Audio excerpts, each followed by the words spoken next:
Hey guys, it's Johnny from JohnnyFD.com, and I am in LA for one night staying at a $200 a night hotel room. But that is not the reason why I'm showing you this video. I want to tell you how I got here, why I'm here, and what I've learned. So first off, you can see I'm at the airport. So I'd come from Las Vegas from the weekend, and I was supposed to go and depart and go over to Hawaii for the dropshipping retreat, but Southwest had a flight delay, caused me to miss my connection, and they couldn't put me on another flight. Everything was booked. So I have one day in LA, and I decided let me try to make the most of this. To be honest, I was super stressed out. I was thinking, man, I'm missing a whole day in Hawaii. I have a scuba diving trip planned today. I was supposed to go dive with manta rays at night. Tomorrow I have another scuba diving trip planned that's supposed to be with 10 people from the retreat.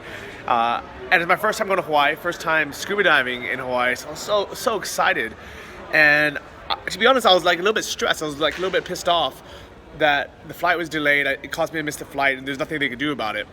Especially because it's two different airlines. So here's a trick, I guess a tip, is if you're gonna fly one airline to the airport to make a transfer, realize that if something goes wrong, they're not gonna, no one's gonna take responsibility. They're gonna blame the other person, and that's kind of their scapegoat. So if you can, always do it through the same airline. That way, if something does go wrong, they can kind of take care of you. The second thing is, if you're gonna do it, make sure you put at least 2 hours at an hour and a half between, which I thought was gonna be fine because there's no luggage, but it just didn't work out that way. So I was upset, I was pissed off, and I was stressed, and I thought, you know what should I do?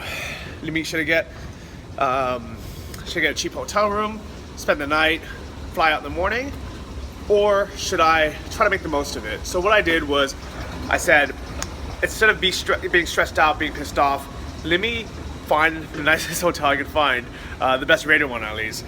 So I booked the Sheraton, and I knew it was gonna be good because first off, I had really good reviews, and second, I stayed at the 4-Point Sheraton in Borneo, out of all places, which was such a beautiful, amazing place that I just I didn't expect how nice it was. Sheraton is owned by the same companies that do like the St. Regis, some other big hotels, and they're like an SPG member hotel, so the Star Wars preferred guests. That's tip number 2. Always sign up for their rewards program if it's an SPG hotel, because they give you all these cool perks. So right over here, this is what you get when you check in as an SPG guest, and you get a free drink at the bar. And let me show you this bar. It's really cool. It's dope. All right, let me show you guys around. So we got the check-in area over here. All these people online checking in. What's really cool is there's a Starbucks right inside the Central Hotel, full-size Starbucks. Really cool full bar.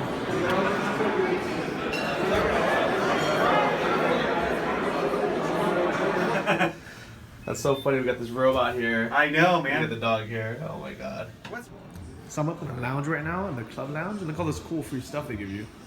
Some pretzels, some trail mix, some more mix. I think they had food earlier and drinks, but just having a tea. Nice Tazo teas. And pretty nice, some nice coffee. And they got fruit. Check it out.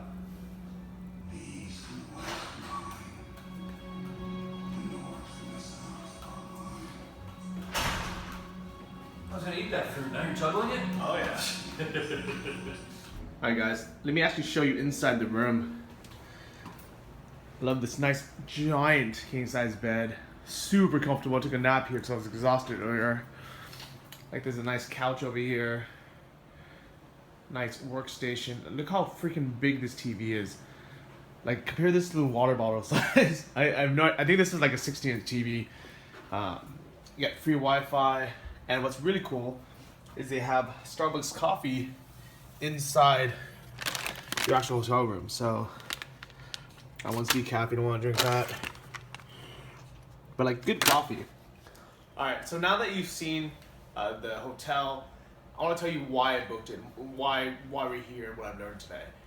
So I could have just stressed out and said, you know what, let me just like sleep in the airport, or take a flight that's like 15 hours because it has transfers 3 times to get there as soon as I can.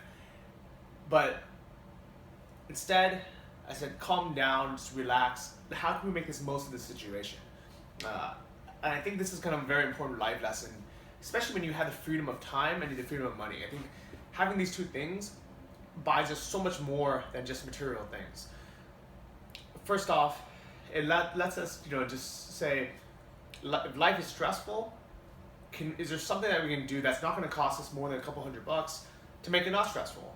And it was actually pretty easy. I booked another flight with United, completely different airline. I had to pay for it out of pocket, and I probably will never get reimbursed from it, because when you have a flight with one airline like Southwest and another airline with like American Airlines, they're going to pass the blame to each other, so you probably never get the money back. You can try, you can send an email, but aside from that, not even going to worry about it. I booked another flight myself. It's $315 one way. I got American Airlines to be nice enough to not cancel my return flight, even though it's ridiculous that if you miss your first flight, they automatically cancel your second flight, and they don't pay you back any of the money. So that's another tip. If you ever miss a flight but you want the return flight, you have to contact the airline and let them know, hey, I'm still coming on this. Don't cancel it. So that was the first $315. Then I spent $200 on this room, because instead of stressing out and being unhappy, and then just kind of being either held up in a small Motel 6 or a travel lodge or something, I said, you know what, let me be comfortable. Let me go somewhere with a nice pool or a nice big bed, somewhere where I can really just de-stress. And what's cool is when you're here, you meet other people who are very interesting. I'm gonna write a blog post about this. I'm gonna go into some more detail. But in the pool, I met this guy who is a director for Deloitte & Touche, and he makes like 300 grand a year. So we're staying in the exact same hotel, and he was kind of complaining about his life and talking about business and all that stuff. And I was talking about my life and complaining about missing this flight. And I realized at the moment, this guy makes a lot more money than me. He works for this big American company. He makes, he didn't tell me exactly what it was, but I looked it up on Glassdoor, which is a great way to figure out salaries. So about $300,000 a year. And if you asked me that a few years ago, I would have been so envious, thinking, man, that sounds amazing. I mean, making 6 figures to me sounds amazing. So to be able to make 3 times that amount, it's incredible. And the fact that he stays at hotels like this for free all the time, it makes me think like, wow, that's such a good perk. But being here now, knowing what I know and about online business, about travel, I'd rather be able to stay at these places once in a while when I want to and pay for it out of pocket and make less money, but have the freedom of time and money. So check out that blog post. It's going to go into details about, what life would be like if I was in his shoes.